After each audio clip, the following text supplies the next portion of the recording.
Let's start with the Pledge of Allegiance. Robert, would you lead us in the pledge today, please? Yes. I pledge allegiance to the flag of the United States of America and to the republic for which it stands, one nation, under God, indivisible, with liberty and justice for all. And Miss Coleman, would you mind leading us in I'd prayer? love to say the prayer. Dear Heavenly Father, we have so much to be grateful for. I just can't thank you enough for the blessings you have bestowed on each and every one of us in this county. And for myself, Father, I have survived COVID, and I'm back amongst my friends and coworkers. I just ask that you guide us, lead us in the direction that would please you today. We ask all of this in my heavenly precious name. Amen. Amen. Amen. Thank you both so much. I see some sunshine out there. Kathy brought it with her. There you go. There we go. All right. Did you get your agenda? It's under Under that. It's under the sign page. Under this one. No, just flip it over. I threw Oh, here it is. Okay. We'll start our meeting of the October 28th Board of Sauter County Commissioners.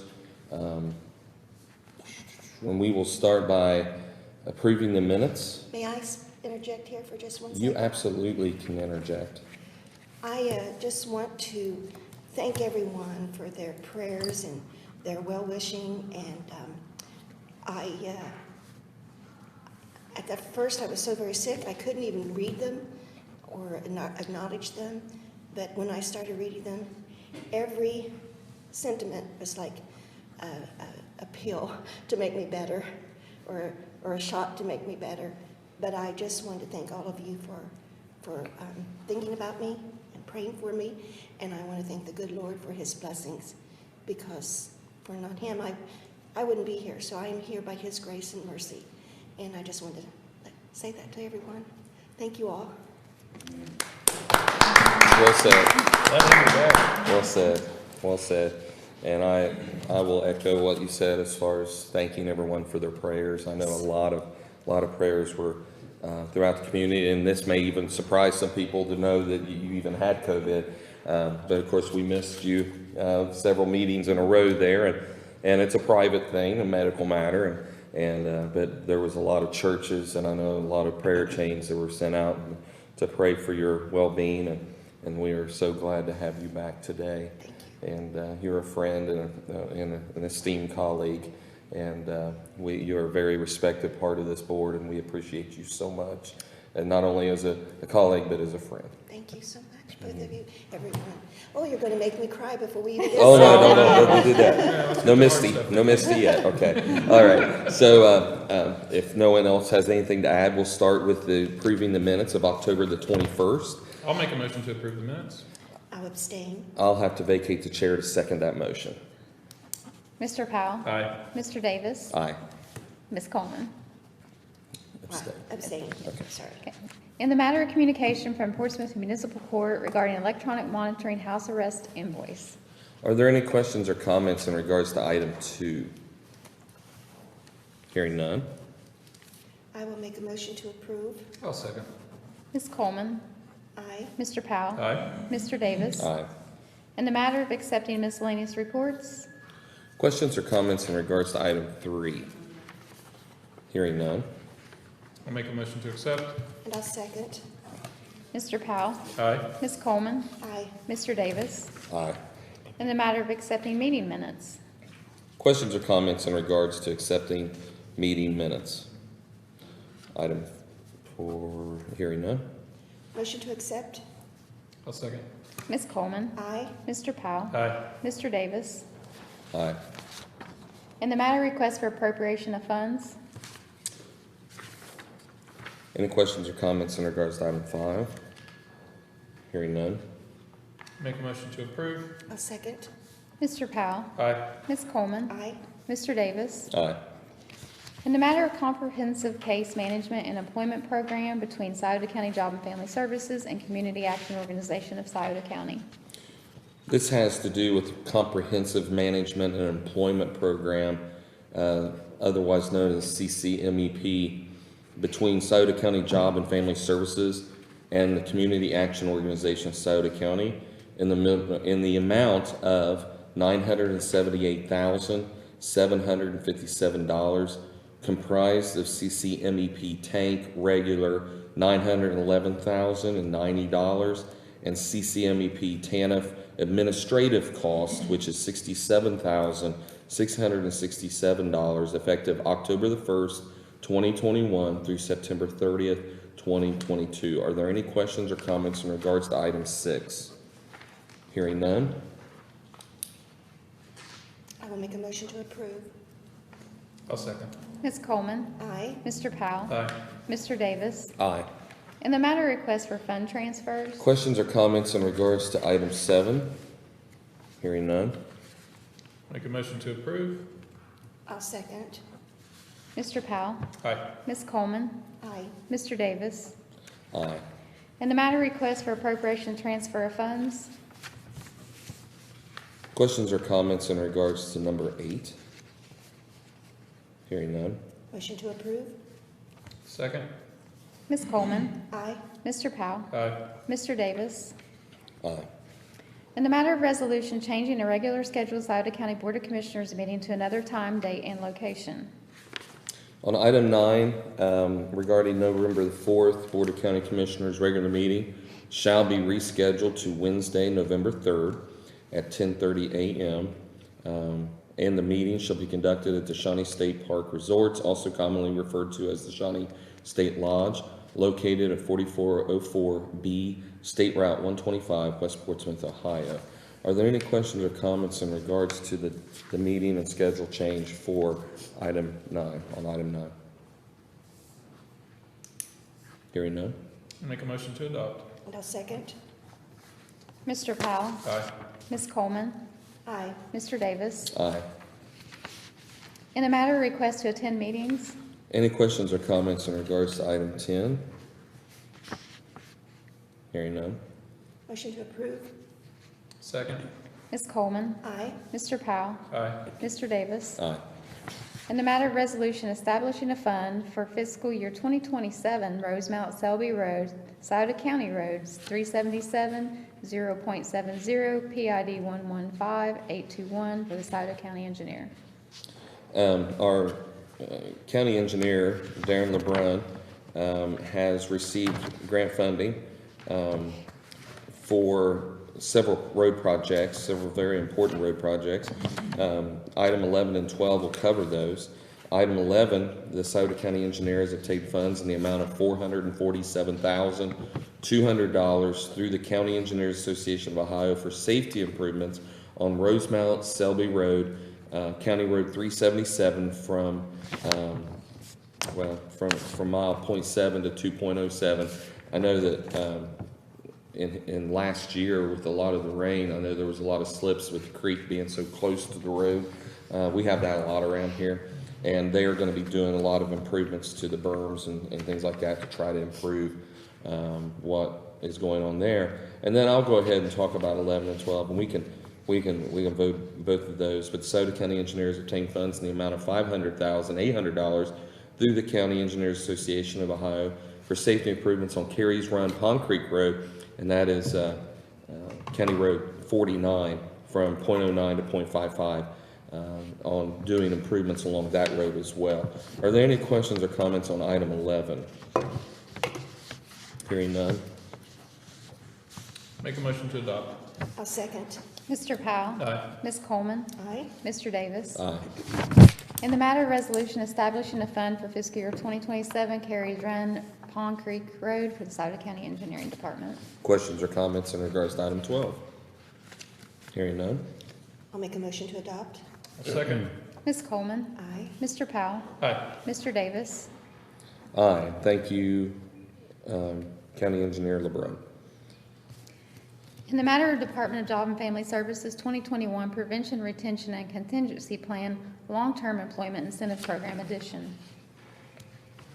This particular item, Department of Job and Family Services 2021 Prevention, Retention and Contingency Plan, Long-Term Care Employment Incentive Program addition. This special funding through PRC plan supports TANF eligible participants who are currently employed by long-term care facilities. The Employment Incentive Program provided funding to enhance, achieve, or maintain self-sufficiency through employment and will offer a one-time supplement of $500 to eligible participants. It will be offered February 1st, 2022 through February 28th, 2022. However, the program criteria has to be submitted and approved by October 29, 2021, and the total amount for this special program is $26,108. So in order for them to be able to implement this, we have to approve the actual plan today, which was in the packet for review. And are there any questions in regards to this particular plan? Being in long-term care, running nursing homes and dealing with what we're dealing with right now, I just thank Tammy and the Job and Family Services for going after this program to help support our frontline workers in long-term care. What they've been dealing with over the past year and a half, 2 years with COVID units, constant PPE. It's good to see that they'll get some sort of one-time supplement through Job and Family Services, so thank you for that. If there's nothing else, Make a motion to approve. okay. And I'll second. Mr. Powell. Aye. Ms. Coleman. Aye. Mr. Davis. Aye. In the matter of amending the time of trick or treat in Scioto County, Ohio. This has been an interesting topic for everybody. We can open it up to discussion. I know there's a lot of angst on some people's minds, but we're getting it from both sides. I personally have dealt with people saying, because of the fact that OHSAA high school athletics have scheduled football games on Saturday night and Friday night, it has caused quite a bit of problem and confusion and scheduling conflicts for families. I mean, that's all there is to it. Our family is one of them. We have a child that participates, and they'll be at Amanda Clear Creek on Saturday night. So it makes it hard for our children, and as well as we acknowledge the fact that this has caused quite a bit of problems for a lot of families. At the same time, this was scheduled months ago for the purpose of trying to get it scheduled and get it on the calendar. I know a lot of communities went with October 30th. Some went with October 31st. Some went with October 29th. I mean, it just depends. But we try to schedule in advance so that parents can ask off work. I've had people contact me personally in regards to that contacted me months ago asking about trick or treat and do we have a schedule, and then we did approve it months ago, and they were like, we don't want it changed now. We asked for time off so that we could take our kids trick or treating. You change it, and I'm not going to be able to be with my child. You committed. Don't want us to change it. So it's a no-win. It really is for the commissioners. It's a no-win situation. I know that Portsmouth addressed this on Monday night. Correct me if I'm wrong. And as of right now, there have been no changes, but they are open. I believe the city manager is they are open to change it, but want to do what we do so as to not create any more confusion, to be consistent. So with that, I'm going to lean on my fellow commissioners here to voice what you've heard, what your thoughts are on this, and we'll go from there. I shared with somebody, it's been interesting that of everything we've done this year so far, I've received more emails and more phone calls on trick or treat, and I know it's important. I know it's a yearly family event that people look forward to, and scheduling's unfortunate, but as Brian said, we had people months ago reach out so they could ask for time off, and they're planning on spending their PTO to be able to make that event. City of Portsmouth, it's ultimately up to Sam Sutherland. I was talking to him actually last night. Council did talk about it Monday night at their meeting. Clearly, they threw around every reason why you couldn't have it on any of the days. Friday's rain, Sunday's church, of course, Saturday is football, but they left it where it was. I think there might be some sort of compromise to be had to provide the families that that do have children in sports, and it won't help all of them, but it might help some if we extend the hours. You know, if we add an extra hour on the front end, maybe they can get an hour trick-or-treating in, get to the field in time. I did have that conversation with Sam. He said, look, if you guys are interested in that, he would likely follow suit, and I hate to speak for him, but I did have that conversation with him last night, because it is his call in the city. So it's not the best solution. It's something that gives it a little more time if you know that's going to be affected. Interested in what both of you think. In terms of moving the date, I think that's clearly at this point in the game. You know, I think there's no way to do that. That makes sense. So Unlike, and let me clarify one thing too, as far as why we haven't done it before now.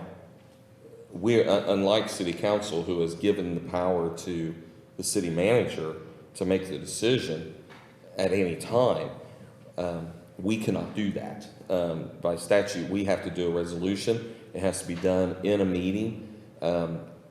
Changing trick-or-treat hours would not constitute a purpose to have an emergency meeting, which is what we would be doing before today.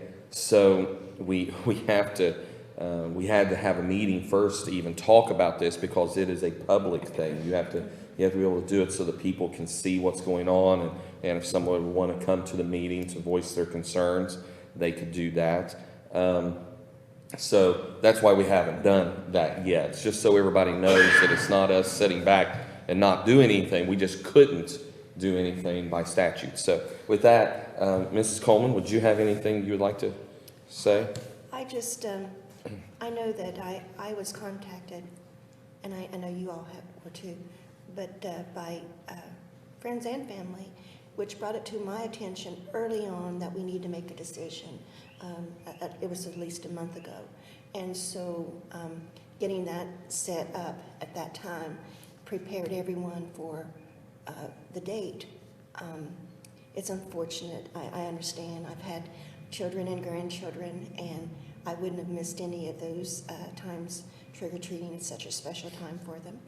But we just have to do the best that we can do for everyone, and I hope everyone understands that. Yeah, I think, you know, I've even heard some people say, you know, push it back to today. Well, we couldn't. I mean, there was just no way we could do it, to have a meeting today and then get the news out to everybody. Says, by the way, at 5 o'clock you're trick-or-treating tonight. That just isn't going to work. I've heard people say that. Of course, there was volleyball tournaments tonight, I think. So, you know, how do you rank the importance of football over volleyball? You talk to those parents, they're going to have a different opinion about that for sure. We tried to stay away from Friday because of football. You know, typically that's a football night. The OHSA decided to split the divisions, and I don't know if they've done that every year. I'm not really sure, but you do it on a Saturday, and you do it during the middle of the day, or something. I guess someone mentioned that, you know, move it to the middle of the day.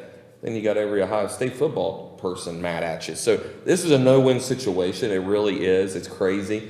I hate it. Like I said, our family's personally affected by it.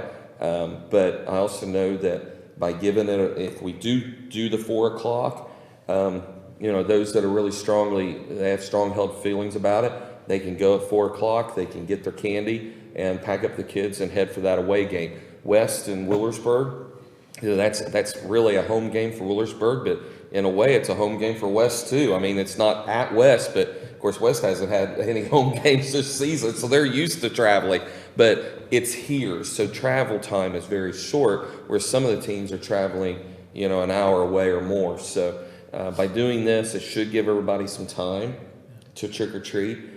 We have been recommending, you know, hit the trick or trunk events, hit the different things that are going on. We've got one tonight at the Elk City Club. Come and see us. We're going to be handing out candy at the WNXT event. Free plug for WNXT. Anyways, you know, hit one of those events. We're going to be handing out candy. The Spooktacular on Saturday during the day, we're going to be handing out candy. So, hey, come on out.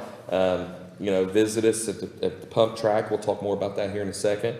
So we're recommending those things, but there is just absolutely no way we could make everybody happy on this. We didn't look out in advance and predict what OHSA was going to do.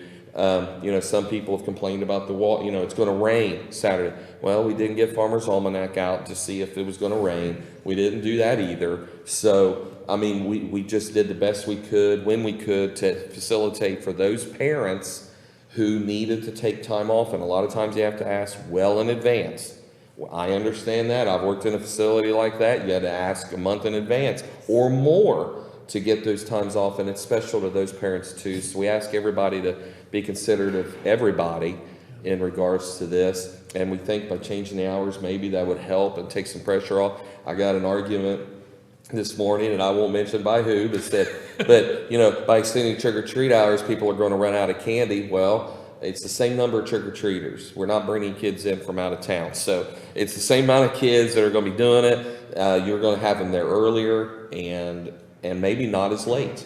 A lot of kids will be heading to ball games and stuff with their parents. So it might make it so it's not so crowded either in some parts, because I'll be honest with you, there's some places here in Portsmouth that get downright crowded, and maybe not being crowded right now is a good thing. So we'll, you know, if it's okay, we can make them, if someone wants to make a motion to do the 4 to 7 on Saturday, and hopefully and pray that the rain will have blown out of here by then. That's what we're praying for, and everybody will have a happy Halloween. So, is there?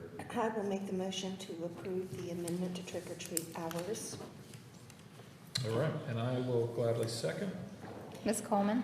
Well, and let's just, so everyone knows, changing it from 5 to 7 to 4 to 7. And that's in the county, but then And that's up. Commissioner Powell will contact There you go.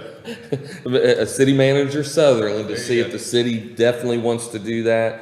And I did talk to him last night. Yes, so hopefully that'll happen, and then we are really asking the news agencies, please help us get this out so that everybody knows, because if people, you know, people start knocking on their doors at 4 o'clock, someone might get upset, but we need the newspaper, we need everybody, radio, to get this out, all right? So with that, Make a motion to approve. Okay, you already did the motion, I just need the vote. So Ms. Coleman? Aye. Mr. Powell? Aye. Mr. Davis? aye. In the matter of approving the payment of the regular schedule of accounts for the various funds, moral obligations, and the then and now certificates, and the total amount of $796,609.81. Questions or comments in regards to item 15? Hearing none? Make a motion to approve. I'll second. Mr. Powell? Aye. Ms. Coleman? Aye. Mr. Davis? Aye. In the matter of resolution agreeing to serve as the governmental sponsor and authorizing the chairman of the Board of Scioto County Commissioners to execute and submit 2021 Ohio Department of Transportation Alternate Program Letter of Interest regarding the Scenic Scioto Heritage Trail Incorporated. This particular item is something that we have been participating in for a while now with the Scenic Scioto Heritage Trail, Inc. Some of you may have recalled we had a nice under tent event at Lock 50 it's about a month ago, or maybe a month and a half ago, where they have a dream to clean that lock up, which was part of the old Ohio Erie Canal, and show that off, showcase that lock. It's near Union Mills in West Portsmouth, and of course, Lock 48 you can go to. There's a parking lot, there's signs, you can actually access the lock and look at it, and that's a really nice thing, and that's something they did several years ago. They want to mimic, they want to do the same thing at Lock 50. It's a great tourism thing.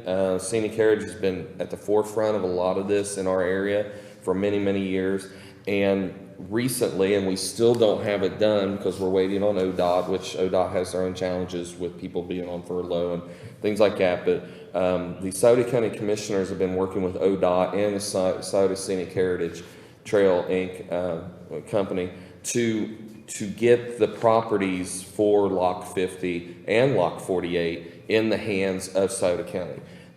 Once that's done, we will own it. The county will own it. And then this particular group will work to get grants and start restoring the lock. That's the whole purpose for this. So this would to execute an agreement. As far as a part of that, they are applying. So the Scenic Heritage, we will actually be the one to do the applying. But this is an application for ODOT's TAP funding. And basically, we agree to serve as the governmental sponsor on the application, and that Commissioner Brian Davis shall execute any and all forms required as part of the application process for ODOT's TAP funding. The chairman shall execute and submit the 2021 Transportation Alternative Program Letter of Interest on or before November 1st, 2021. So we're up against it on this one too, and that's what this particular resolution is for. Are there any questions or comments in regards to this item? I'll just say thank you to everybody involved with the Scenic Soda Heritage Trail. You know, they do great work, and sometimes I think it doesn't get the attention it deserves. No, They have a great brochure handout of different places to see around the county. It's good for tourism. It's good to maintain our heritage and share our story with our kids. Had the kids down looking at the lock too and trying to explain, you know, the history. And but we appreciate their efforts in maintaining these different these gems in our community. If anybody if you've never done it before, the map is really great. Yeah. It explains every site. There's 5 or 6 dozen sites, mostly on this side of the river, over in the northwest part of the county, and the western and northwest part of the county. And you can take this map and you can go visit these sites, and it will take you an entire day to do it. There's no doubt about it. And you will see the history of our area, and it's incredible. The map is very comprehensive. It's very self-explanatory, and you can go and find these sites, and it's really neat to go do it, because at every one of these sites you'll see a sign and it'll explain what's going on at that site, and along the way you'll see scenic byway signs letting you know you're on the right way. And then all of a sudden there's an arrow that says, you know, point of interest, or you know, and you know you're there. And it's really neat to go and see those, and it makes for a great day trip, like on a Saturday, to you know, pack up your family and go. You know, take a picnic basket with you. At some point you'll find yourself in Shawnee Forest, and you can go to one of those points of interest and do an old-fashioned picnic with your family. I would highly recommend it, but I think everybody ought to do that sometime and go see these points of interest, especially with your kids, to show them what Scioto County is like, and some of the points are just amazing to see. So with that, are there any questions or comments? No, I could only add that at that dedication about a month ago, I learned some of the most fascinating history about the West Side and the businesses and the amount of commerce that went through there. It was amazing, and you don't see it, or you may not be into history, and it was amazing. And I do appreciate history. I love anything historical, but it would just, and I don't think they teach that in school anymore. I know when I was young they taught Ohio history, but it was very fascinating. So I can only add that I am so thankful for the work they've done and will continue to do. And with that being said, I will make a motion to adopt. I'll second. Ms. Coleman. Aye. Mr. Powell. Aye. Mr. Davis. Aye. And a matter of resolution regarding the expenditure of American Rescue Plan fiscal recovery funds regarding 14th Street Community Center Gymnasium. On this item, this is something we've been working on for a little while. It's exciting, very exciting.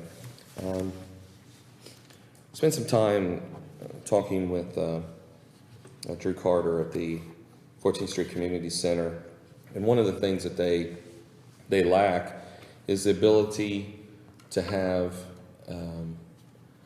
people watch and be able to observe ball games, volleyball games, things like that, at the 14th Street Community Center. They have a gymnasium. They feed people there. They do a lot of great things. The Catcher's Mitt program is in that gymnasium, which has been vital during COVID.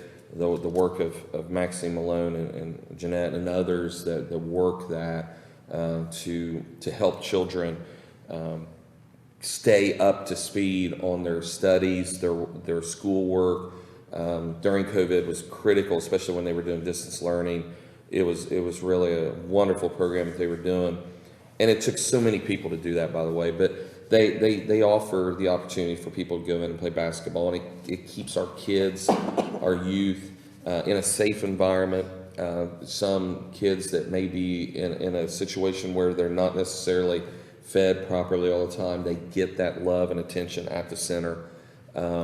They get some mentoring, and that's so important to our at-risk youth, and they do such a wonderful job there. A lot of people don't realize what all the 14th Street Community Center does, the programming that they do, what they do for our community, GED training at the 17th Street Center, and a lot of those things. It all comes out of that nexus of what is the 14th Street Community Center. Community actions, part of what's going on. They're becoming a bigger part of that. And we see, what's Watch Me Grow that's come out of that center and what they're doing with the kids. And of course, we helped and assisted with the Watch Me Grow gazebo and all that they're doing down there on Waller Street and 13th and Waller, and just there's just a whole lot of things coming out of there. And Drew came to me and he showed me this opportunity, and he said, look, we would like to have basketball tournaments and volleyball tournaments, and we'd like to be able to attract more people to the center to do more things and get more parents involved and get more community involvement and bring people together more, and in that way there's always that one-on-one opportunity to help people too, which is critical, especially during the ability of being able to help individuals during COVID and finding out what people's needs are, not just because of COVID, but because of just basic social interaction, needs and things that are developing in our in our community. So with that said, he came to me with an idea, to expand the gym, and that gym, nothing's been done at the center since it was originally built. I think Senator Portman was a big part of that, and it was built and it's done a great service, but they saw this need and they thought that they could pull it off for a relatively low cost. So we went about and started working with a local architect and looking at that and looking at the cost and seeing what that criteria would be. And they've done a lot of that work pro bono, and because we are working with a center that it's not like they have a ton of money to pay for those kind of things.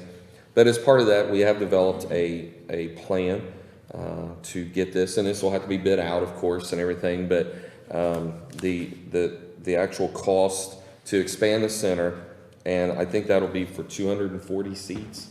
I think it is 240 bleacher seats, which would be great. We're talking about AAU. You could use it for AAU tournaments. You could use it for a lot of things. And they have the commercial kitchen on site to be able to handle feeding kids and families. But it's $225,174. And what has been proposed is using American Rescue Plan fiscal recovery funds, the same funds that we use for the pump track, the same funds we use for the Children's Museum, things like that, to really bring about a generational change to that center, to where they can do even more. And we think that it's a good possibility that that's something that that this board would entertain. So we brought it forward now, and now it's open for discussion and see what everybody thinks. I personally am for it. I think that the center would benefit greatly, and I think the families, it would do even more to bring our families together, and I think it's something we need. So I had an opportunity to be down at the center actually last night for the open forum regarding the pool, and I'll provide an update on that in a little bit. But I had the opportunity to speak with Drew, and I said, I hear, you got an idea, what's the thoughts? And he starts walking me through it, and you can see the passion, and he like, what can we do? And I know we can do this, and if we just get this expansion, we'll attract even more kids to the center. We'll be able to protect even more kids, educate more kids, provide that care and that service to that community. And as you look at the folks that are working day in, day out in that community, it's quite honestly, it's probably one of the safest places for kids, not just in the city, but in the county. And what they do and the vast number of programs they have is just, and I probably don't even recognize all of the programs they have, but it's nonstop. They don't do it for the glitz, they don't do it for the glory, they do it for their community and for the county. And it's inspiring what they're doing down there. And as I was talking to Drew, and as Brian mentioned, you know, and we've said at this table several times, we're looking at generational type programs. And for me, this project checks that box. If there's an expansion at that center, I think we can be very confident in knowing that it'll be well taken care of, it'll be well used, and quite honestly, it'll be there for generations to come, serving multiple generations of children. So I like it. I like it a lot, and I think it'll do a lot of good. I just want to add that I'm just so appreciative of the work it's really funny sometimes when you see a project like this and you think there's tons of people, but a lot of times it's the same group, it's the same ones that are working diligently and getting things in order. And so heartfelt thanks to all of you that have worked so hard to get this moving and in this direction. So thank you. All right. Well, with that, if there's no further questions or comments in regards to item 17, could we call for the vote? I'll make a motion to adopt the resolution. And I'll second. Mr. Powell? Aye. Ms. Coleman? Aye. Mr. Davis? Aye. All right, wonderful. Great. And we'll be contacting them, we'll be contacting the architect, and we will work on getting that started, that project started, so. And Commissioner Davis, thank you for your work with the center on this project. Oh, It's thank very you, good. thank you. They're good to work with, and this is just one more thing, you know, we gotta take care of our kids, and prevention is always cheaper than detection. And we know the problems that we're having in children's services, things like that, and you know, it all plays together. You know, we have this fatherhood initiative now, and I just thought about that while you was talking about, you know, at-risk youth, and we have this fatherhood initiative going, and wouldn't it be great, you know, you got a place where a father and a mother, or, you know, a family unit can come in and watch their children play. Right now, that's not possible. They can't do that, and there's no interaction. It's very limited as to what they can do in that space. It is very hard. So, hey, look, these are little things that we can do to bring about, you know, improved outcomes in our community, and I love it. I love it. Thank you both for your support of that, and we'll be moving forward. Okay, is there anything else? I think at this time, Mr. Powell? Yeah, so I'll share, there was a meeting last night at the community center regarding the McKinley Pool. City of Portsmouth has been looking at this project for quite some time, I think just about every year. They really have a potential grant opportunity that they're working on. Tracy Shear is working on a grant to hopefully get half of the pool renovation paid for. So current estimate's $800,000. They think the grant could pay for half of that, $400,000. You know, it's been mentioned in city council, hey, is the county willing to help pay for any of that? So I wanted to go and hear what was going on. The purpose of the meeting was more for the grant purpose. They were collecting stories and support, so they can add that into the grant. That was one of the grading criterias. But it was good to hear the community and their passion for that location and what it's meant to the community all these years. You know, as I said last night, my concern, not really a concern, but just something I'd like to see is, hey, if we're spending this money, and especially if the county is helping pay for any of it, which the grant's not even going to be awarded until April, so we have quite a bit of time before we'd even have to potentially address that, is what's the plan going forward? How do we maintain it? How do we not in 10 years sit there and say, gosh, we need to do something because somewhere along the line that maintenance didn't happen? Because it's happened in the past for whatever reasons, and it's history. But going forward, what does that look like? You know, if that type of investment's going to happen, what does that look like going forward? So it was an interesting meeting, some support for the pool, of course. And I'll be curious to see how their grant process goes. But that was mostly for the grant. Okay. Thank you. Yeah. Anything else? Ms. Coleman?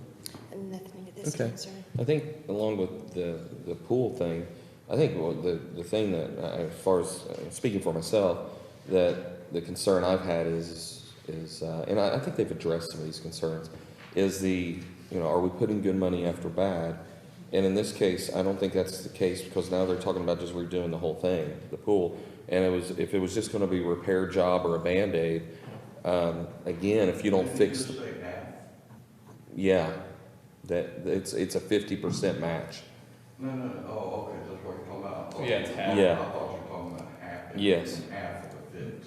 No. They're hoping the grant covers half of the 800,000. It'll fix it all, and it addresses a lot of things. I mean, if you replace the liner completely, and that's what this does, fill in the deep end is Yeah. what we've been told. The whole pool will be like 4 to 5 feet deep.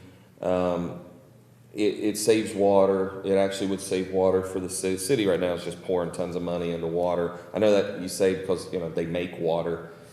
It doesn't cost them anything, but it does. You've got chemicals. The city's providing chemicals. All that's disappearing somewhere. There's leaks. There's cracks in the pool now. There's a lot of issues with the current pool. It actually does address those things. The big concern that I had was, are we just putting a Band-Aid on something and it continue to be a problem? I mean, that was really, so financially, does it make sense?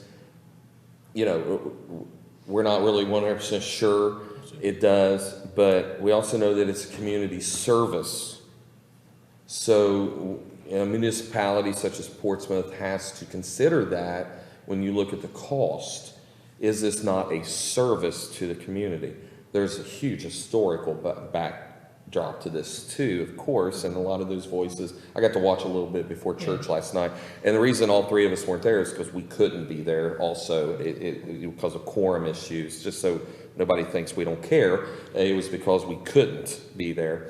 But, I got to watch a little bit of it online last night, and no doubt there's an historical aspect here. A lot of people have considered it a blessing for many, many years that pool is there, and it literally has been a blessing to many people's lives. So there's no doubt about that. I made a comment before, are we sending the wrong message by repairing something old to our children? Or should we look at something new for our children?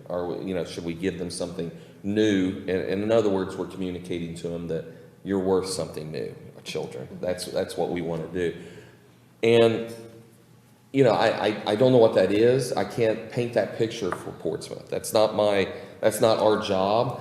Our job is to Portsmouth's going to chart their course, and if we can be part of that, if it makes fiscal sense, if it makes if we check all the boxes, as you like to say, and make sure that it all works for everybody, that's one thing. But I think we have to know for a fact that this thing is viable for a long time, because it's been a concern. We look from the outside looking in, and we hear about staffing issues. Looks like CAO is taking care of a lot of that. So these issues that maybe were there before, it sounds like things are moving in the right direction, which is what everybody needs to see and wants to see. And ultimately, the community, especially the North End community, just wants to see the thing open. So whatever that takes. And I know there's other financial considerations, there's budget considerations, there's issues that are being discussed by council now. What is the priority? What are our priorities? Is it infrastructure? Is it a pool? Are there other costs that we should be spending money on? Those are all things that they have to work out. But I guess from my standpoint of view is that everybody needs to understand that we understand the situation. And we're taking it all in, and we're listening to all the parties, and I think that's the most important thing that everybody needs to know and understand, is the citizens need to know that we're listening, and that we're trying to wrap our head around all the different facets of this. And we'll get there. Yeah, we'll get there. And it doesn't sound like from our vantage point, I don't know that we'll have any of those answers even until we know if the grant's even awarded in April. Sam mentioned last night, that even if the grant is awarded, that construction probably wouldn't happen until after the pool season next year. So then you wouldn't even see a new pool, renovated pool until 2023. Yeah. So just something to keep in mind for the community, that this is going to be a longer discussion. And for us, you know, it's a potential request for financial help, and then I mean, that's would be our involvement. But until we have all the pieces, clearly, I think we just sit and watch and gather information. And I asked that direct question to Sam Sutherland, City Manager Sutherland. I guess we should, yes, Sam does. But can you get it open next year? That was the key question here, because of all these other priorities, all these other issues that the city is looking at right now, and the funding cycle. You know, can you get the pool open? Yes, we can get it open. That's what matters. And really, I think that's what matters most to the families that utilize the pool, and the daycares and all the others that use it. I think that's what matters the most, is they get it open. And we'll get to the other part. Again, the city's got to chart the course on this thing. They really do. And they are. It looks like that's what they're doing. So we'll get there. Yeah. We'll get there. So I think that's a positive thing. I really do. And we'll see. Okay. I do have one more thing to add, if we could. Tonight at 7:30, there will be a electric and gas aggregation live Q&A here again. Commissioner Powell was very gracious to do it last time. So you're doing it? I'm doing it this time.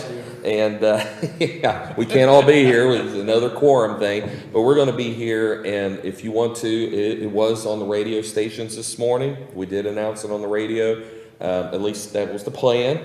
And if you have any questions about electrical aggregation or gas aggregation, please tune in. If you can't tune in at 7:30, watch it later. It's on there. It'll be on the Scioto County Commissioner's Facebook page. You just have to go on and view it. We'll be on there answering any questions about it.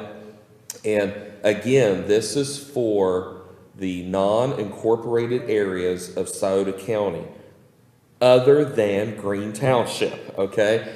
Green Township has their own, and someone dropped this off this morning, and this is what they're doing. This is a great example of what would happen here in Scioto County if we vote to do electric and natural gas aggregation. When that happens, of course, and I want to say this once again very clearly, no one is locked into this. You can opt out at any time. If you are part of a current contract, I was talking to someone yesterday about this, you are not part of this. You are locked in on your contract with whoever your provider is. You are not part of this. You can be after your contract is up. We do not recommend you cancel your contract, because you could be subject to all kinds of fees and penalties. But if you opt into ours, at that point, you want to do that at the end of your contract, quite honestly, unless there is a zero penalty clause. You could do that as well. You really need to be careful. But if you opt in, you receive a nice bulletin. This particular company sends a nice brochure. This is exactly what would happen in Scioto County, telling you what's going on, explaining the service with a letter exactly. This particular one is to Green Township residents and small businesses. It's exactly the same thing that would happen here once a utility provider is selected. Now, the difference between here, which they have already chosen one in Green Township, what ours does is we utilize CCAO Energy to go and shop between 6 and 8 providers and say, listen, we want your best rate, period. And then they'll come to us with those choices. And then the commissioners would pick the best choice. Well, I will tell you, personally speaking, I will go for the cheapest. With a budget plan. With a budget plan. It has to have the budget plan involved, to where anyone that's on a budget plan now will be able to utilize it without any problems. They won't lose their budget. PIP is not involved, which is the low budget subsidized energy, and that everybody, there's no fees, no penalties, nothing. Opt in, opt out, whenever you want to. Those are the things we're looking for. Okay, so that's how that works. We'll be discussing it tonight in length, and please, if you can help us get the word out, if there's people with questions about this, please chime in, okay? Because this is what will happen. You'll get you'll be told ahead of time this is coming, if we even vote for it. See, if we don't vote for it, none of this happens. If we vote for it, then we start the process of finding electrical providers. It doesn't happen overnight. It's probably going to take several months before we get there, and we'll start that process. But you are part of this from the very beginning. You'll have a chance to opt out. Say, I don't want to be part of this. I want to continue to pay what I'm paying. Your bills still come from AEP. They still come from Columbia Gas. Nothing changes there. So it's really a no risk. It absolutely is a no risk program. But we want an opportunity to explain that as best as we can. And this is not what the city is doing. The city's aggregation is completely different. It's not part of what we're doing in the county.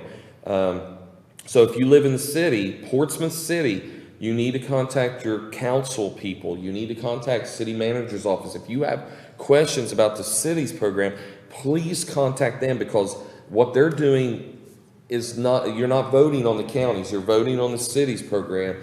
And we don't have all the details of the nuances of the city's program. I couldn't tell you what that is, but I can tell you what's going on in the county, okay, in the unincorporated areas.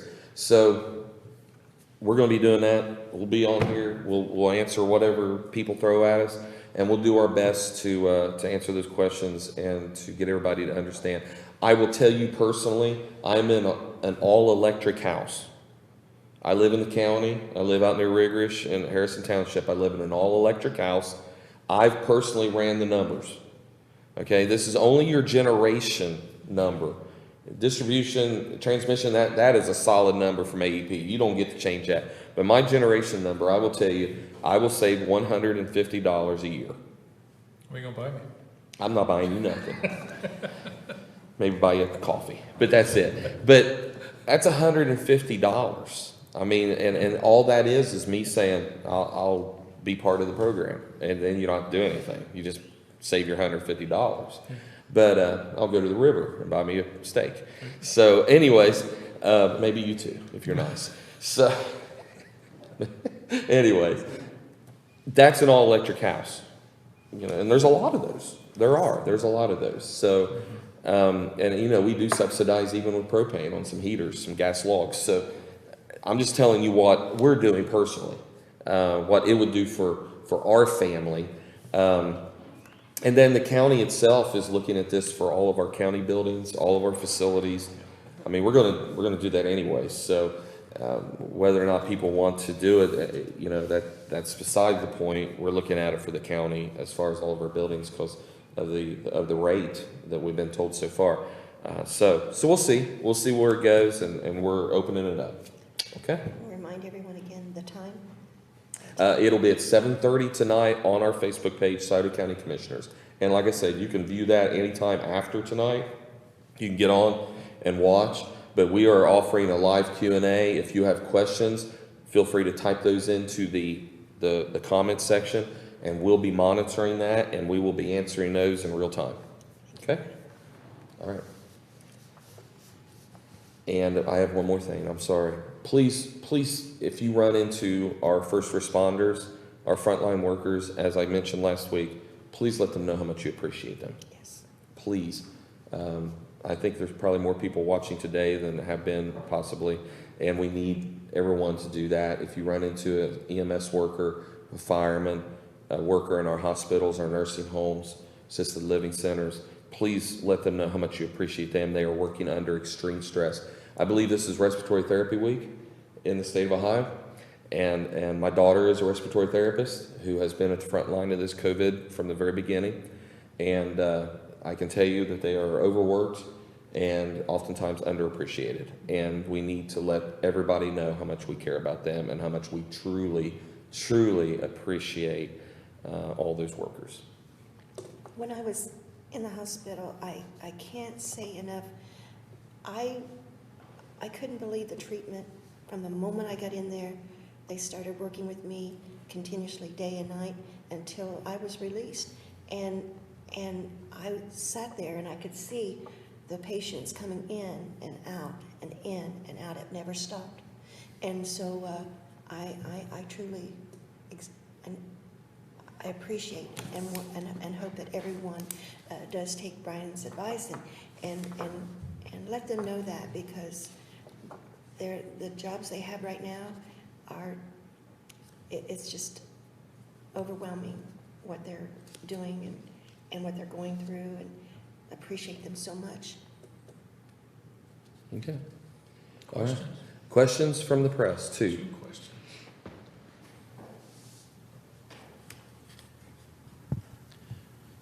From Mark Craycraft, off the agenda, I apologize. There are no questions for on the agenda. So off Okay. the agenda, Mark Craycraft, I haven't seen stands or vendor spots in the renderings of the pump track. What are the plans? I'm sorry, say it again. I haven't seen stands or vendor spots in the renderings of the pump track. What are the plans? Stands. So For Saturday? Is that what he's talking about? probably just in general. Okay. So it's typically for these events, when you see these tournaments, you'll see temporary stands placed. There's some, I guess, that have some permanent ones, but if we would get a tournament, which we're very hopeful we can do that, we could bring in stands. We have been talking about, so this Stands. Saturday, we will have Bleachers. vendors that will be placing throughout the park. Last week, we spoke about having some sort of permit for food trucks going forward that we're working on. But that's kind of all in discussion phase at this point. So right now, there's not a firm plan there. But if we'd get a tournament, in my mind, it's all temporary. You know, they throw these things up, they throw stages up, they have the tournaments, everything gets torn down, and then they go to the next place. Thanks for the question. As far as observation, it's a 360 thing. I mean, you can stand all the way around this thing, and it's 10,000 square foot. So I mean, there's a lot of area. Bring a chair. You know, I mean, that's one thing we would recommend is bring a lawn chair, fold out chair. We have picnic Yeah. tables moved over around it Yeah. as well. Yeah, and it's a really awesome spot. I mean, we've got those wonderful trees there that just lend itself to the entire venue. I will tell you, talking with the riders, they were just like, "This is perfect. This is beautiful." And so, yeah, I totally understand. And we really want the press to cover. We want the press to cover the event on Saturday, please. You know, this question came from Mark. That would be great for Sauter County Daily News and other news outlets to please come to the event. And we appreciate Betty. I did a live with Betty. Gosh, was that last week, week before? I don't know. It all blends together. But we do appreciate Betty coming out. She always does a good job covering the She needs to bring a positive bike. things. She needs to bring a bike. Bring a bike, Betty. Yep. Betty on a bike this Saturday. Been on a bike. All right, go ahead. All right, second question, again from Mark Craycraft. Has the Economic Development Department had to turn away any lost potential business due to city parking? To city parking? We have Robert? Economic Director. What's the question? Get a microphone for Have you had any business or opportunities turned away due to city parking? So people not, I guess, building, buying? No, none recently. There was one project that the parking was in question, but that was multifaceted. That was the Fifth Third building with the possibility of SOMC occupying that building. But there were 3 primary reasons they didn't do it. One was parking, one was Fifth Third wanting to own, well, to Maintain. manage it, as a landlord, but they weren't the landlord, they didn't no longer own it. And there was another Fifth Third reason for that not happening. But that was a combined, that was a combined issue. Okay, thank you, Robert. Okay. All righty. Comment from the public? No? Okay. All righty. Reminder about Yes, pump track, are you So, ready? Do we want to do a separate live for that? Or We Or can. do we like to do it now? We can, Okay. we can do that, that's fine. We'll go ahead and, We can talk about it. yes, Talk about it twice. we can, and then we're not gonna be adjourning, are we? No, we need to recess. We're gonna be recessing, okay. Okay. So let's do that. Let's do it now. Let's go ahead and grab that. Come on, you gotta come around here too, okay? We're doing this is impromptu, so we don't even know how this is gonna work. Hey, Robert, you want to hold a banner? Come on, Robert, let's go. Okay. Here, I'll hold this, okay. So, on Saturday, what you will see when you come out to the pump track is look, it's a track of future champions. The reason we're saying that, there's some great stories. Oh, I need a microphone. Hold on, here, I'll wait. The reason we're saying it could be a future home of champions, the World Championship was held in Lisbon, Portugal, just a couple weekends ago. There were several stories out of that event where one lady, the lady that won it, had only been riding on a pump track for a year in her home country. There was another one that competed from South Africa. These tracks are all over the world. She had only ever ridden on her home track ever. She qualified on her home track because it was certified and won a trip to go to Lisbon, Portugal to compete. So we're very excited about this. We're very excited about the designation. This weekend starts off at 11 o'clock with comments, ribbon cutting. We hope to have some pros showing truly what you can do when you know what you're doing on these. And we'll have the kids on there. We have a lot of vendors coming out for food trucks. We have the hospitals coming out. Connects is giving away 50 bicycle helmets to the first 50 kids. Samba will be there doing skills courses. King's Daughters Medical Center has donated a couple bikes for a Halloween costume contest. Samba's also doing a bike giveaway if you give them $5 donation or a non-perishable food item for food banks for Christmas is what they're using that money for. Of course, we'll be doing trick-or-treating as well. It's going to be a big event. It's going to be a fun event. There's a lot of interest. Some people are like, well, what's a pump track? Come out and see it. Yeah. People that know, like we're going to have people from Chillicothe, Athens, potentially Columbus, people that understand what this is. They'll be driving in to experience this. We're very excited about it. It's a great addition to Earl Thomas Conley Park. And have I said everything? Oh, no, you're good. You're good. That's good. That's good. Yeah. I got all of it. We're good. But yeah, so come out to the pump track Saturday, and we'll see you there. We'll see you at the track. See one of us on our tricycle. Kathy said she's going to ride a tricycle. Is that what I heard? And once again, it is trick or treat. So several of us will be dressed up. ET will be in attendance. So please bring your kids dressed up. This is a trick or treat opportunity. If you have conflicts for the night, this is an opportunity to get out, enjoy the day, and get some candy, and then also see all our local vendors that'll be there too. So very good. Okay. So with that, do we want to make a motion to adjourn? No. Oh, to recess, sorry. Motion. I'll make a motion to recess. Mr. Powell? Aye. Ms. Coleman? Mr. Davis? All right. See you Saturday. We'll see you at the track.